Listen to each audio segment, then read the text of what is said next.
I'm a big fan of the Buddhist concept of beginner's mind, and still I can't imagine how exhausting it would be if I didn't know, for example, that the people with the little name badges and red vests at Safeway are the ones who might know a little bit more about where the clam broth is. Or in my case, if I didn't know that leaving my plate for dinner too close to the edge of the counter for just a moment is likely to result in having to have oatmeal for dinner again.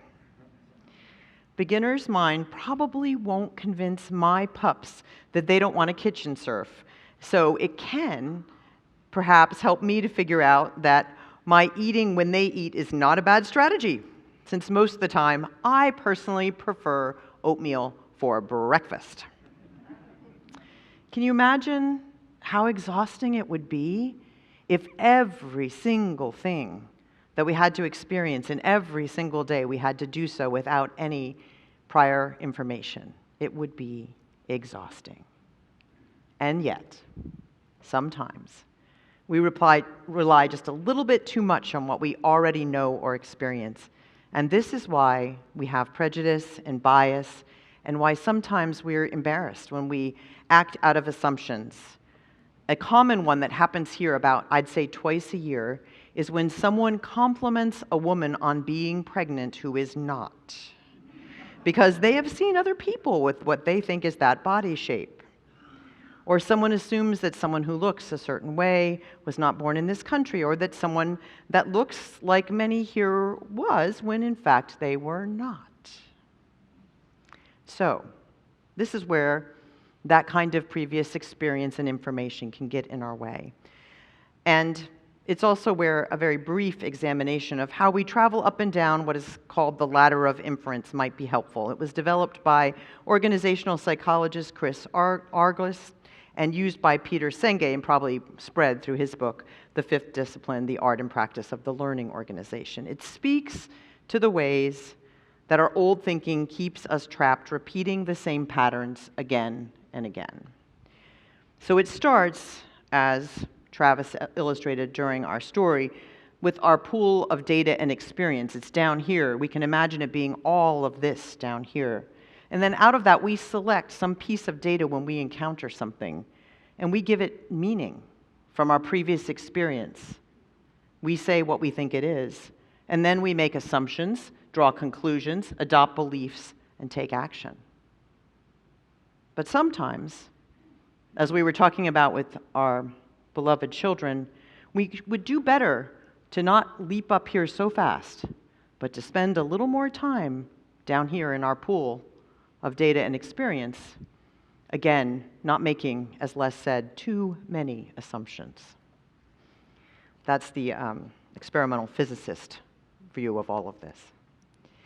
On the Hidden Brain podcast, we hear this story of Abhijit Banerjee, who grew up on the edge of Calcutta in a middle-class neighborhood that bordered on one with less resources financially. His neighbors on his side of the street thought that the other children were just slum kids, and the teachers agreed in the way that they acted in their encountering the different children. They thought that Abhijit was destined to be brilliant, as both of his parents were economists. So when he was not doing so well academically in school, they immediately plugged in that information about him being the child of two economists and immediately moved up to their belief that he should be able to do well in school and decided that he might, in fact, just be bored. And so they promoted him a grade. He wasn't just bored. He wasn't paying attention, so that did not help. But they drew a conclusion. They took an action based on their beliefs. They did not have those same beliefs about the children that he fought kites with in the neighborhood together, his friends. Those children, they just saw and through their experience decided that they just weren't able to learn. They drew that conclusion, they made assumptions, they drew a conclusion, and they took an action, which was just to give them as few resources as possible and get them out of school. Though being promoted did not, as I said, improve his younger school days, Banerjee did go on to win a Nobel Prize in economics. So actually, in some ways, their beliefs were not wrong. He had it in him. He just wasn't going to respond in that setting. His work was on how to use incentives to help free people from poverty. And at first, as he relates, they tried to do it with education, to care as much about the people who were his childhood friends, to give them different assumptions than they did about people like him. The conventional wisdom was that more teachers would be better, so they doubled the teaching ratio. It didn't make a difference. And then they thought maybe it was about having teachers that looked or had similar experiences, so they gave, for example, the female-identified students, female-identified teachers. It didn't make a difference. But as Banerjee recalled, I remember being in one conversation where the other person said basically, these kids are so unteachable that you'll have to start at the beginning, reconstruct them in a sense to be able to learn. And I remember saying, no, these kids are just being taught badly, and if they were taught better, they'll learn. Banerjee and his colleagues continued to experiment and, he said, learned that, quote, if you actually focus on teaching kids who want to learn, in 2 months they make more progress than they made over the previous 2 years. And it's very much the conclusion, but you could have easily taken that understanding that the other people had, which is that these children are hopeless.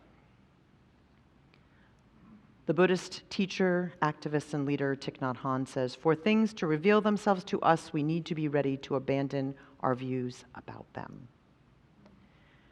Now back to our economist friend, Abhijit Banerjee, who said that throughout his career, what he's learned is that we have to sometimes not move up this ladder too quickly, not move up to where we are assuming that our previous experience, which does in fact inform us, in fact it was his experience playing with those other children and knowing how smart and strategic they were in kite fighting that led him to know that the other conclusions were wrong, right? He brought his experience there, but it didn't necessarily warrant going all the way up. He said some examples he gives is the AIDS cocktail, which was in a sense off-the-cuff reasoning. It wasn't deeply theorized. It was a set of things that might work, he said. People put them together, they tried it, it worked, and it saved millions of lives. Sometimes, he says, we can't come up with the perfect theory about something, but we have to try to do something about it. And for example, in the area of vaccinations, in his country of India, he found that trying to convince people the way that perhaps he might have been convinced, or his family, which was by giving them more data on the number of lives that could be saved through vaccination, was not working. What actually worked was allowing people who came to be vaccinated by a certain date to get a 2-pound bag of lentils when they came to be vaccinated. He said it really wasn't the lentils. It was the idea that there was an incentive to do it by a particular time. Because if they didn't do it by a particular time, life got away from them and they just forgot to get vaccinated.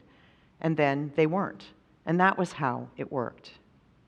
In a similar way, our neighboring city of Concord, where some of us live, has joined about 20 other communities in the Bay Area in offering a small guaranteed minimum income to 120 residents in partnership with the Monument Crisis Center.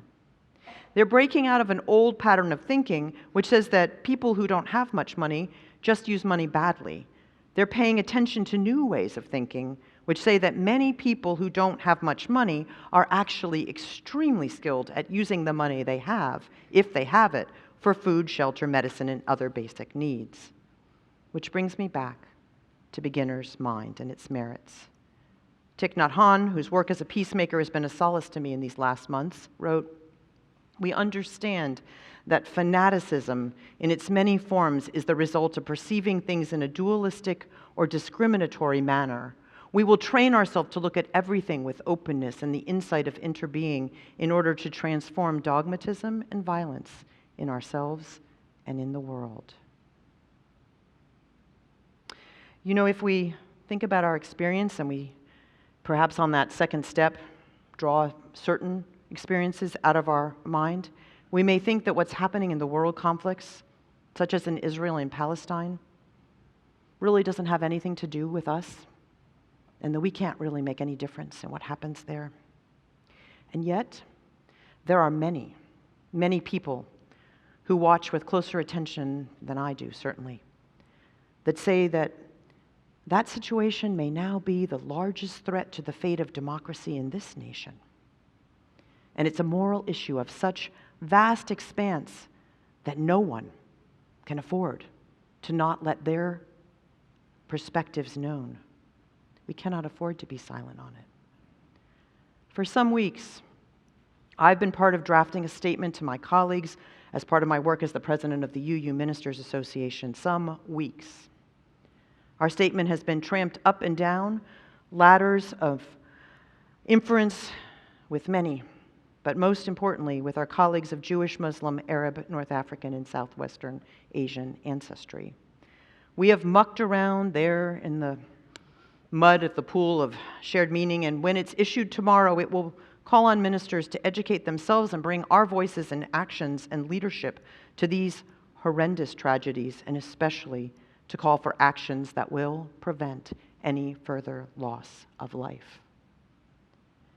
Now, when it's issued tomorrow, many will believe and make the assumption that it was composed in a few hours in response to the UUA statement, although we will, of course, reference that, came out last week. While all those trips up and down the ladder will be unseen, and that is okay. Because what matters is that we challenge the idea that the only way for one precious body of people to be safe is to annihilate another precious body of people. And that requires a deep dive into the pool of common human meaning. The UUA statement gives clear moral and ethical position when it states, the Unitarian Universalist Association joins the chorus of voices urging an immediate and total ceasefire, the admittance of humanitarian aid, and the restoration of power and water to Gaza to prevent the further staggering loss of human life that is inevitable under the current conditions. We support the call from the United Nations for the evacuation order to be rescinded, warning it will have devastating humanitarian consequences. The conflicts in our own lives, the polarization in our own families and friendships is caused by a rise in extremism, which happens when we just circulate there at the top of the ladder over and over and over again, never diving back to remember how we are common together. I think that we can easily misinterpret the rules in the world and go on simply like this, believing that we don't need to get involved. And one of the things I think that is informing us, one of the places where we're making a choice, is that we're remembering what it felt like in 2016, in 2017, in 2018, in 2019, in 2020, and 21, those difficult years. And we're saying to ourselves, we're making a view that some people made in 2015 and 16, saying something extreme can't happen again in our nation. But the reality is we know that it can. We need to look at what has happened and remember that our small little part, our small little light matters to get down off the top of the ladder of inference and muck around below, where we remember who we are and that we are a part of a global family of humanity. And with that little, tiny inner spark within us, ask people to do what they can, our leaders, to do what we can, and to hold up our lamp of truth, no matter how inadequate it may seem.